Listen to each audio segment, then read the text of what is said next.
In the frozen ground, we found some deep barefoot tracks crossing the trail, and for the life of me, I could barely make a dent in that ground with my own boots.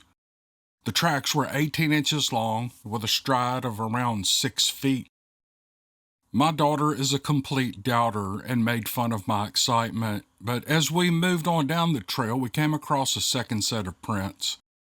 They were not the same size, but they must have been heavier because they were stamped a lot deeper into the frozen ground. As I was taking pictures, my daughter got scared and demanded that we go home.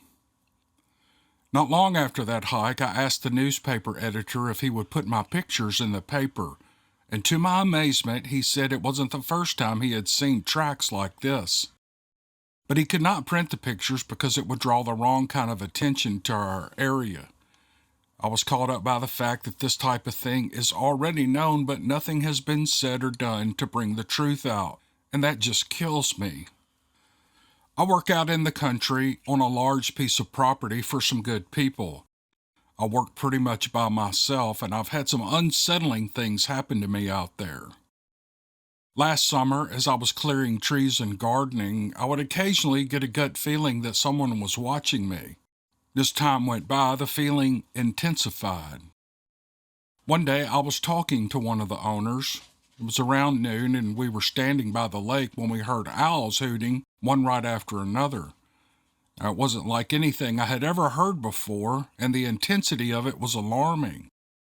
One from one side of the lake and the other from the other side, and I commented that it was the strangest sounding owl I had ever heard, but the owners quickly changed the subject. Days later, I was out again clearing brush, and it was the dog days of summer, and at the end of the day, and I told myself I was going to fish in the back pond and then go for a swim afterward. The end of the day came, and I jumped in a john boat and rowed out, and as I fished, I had another gut feeling, this time a little different than usual. It was almost a nauseating hunch that I was in for it. Like I was a kid and you knew your parents were just about to notice that you did something wrong and you're just waiting for the whooping. I'm talking tool shed whooping, if you know what I mean. I threw my bait out and caught a catfish and reeled it in. And then I heard something in the woods by the lake crashing and breaking branches. It scared me to all ends, but I had it in my head that I worked this damn land and I earned my R&R time. My thought was that when I was done on the boat, I'd go confront whoever was making their presence known.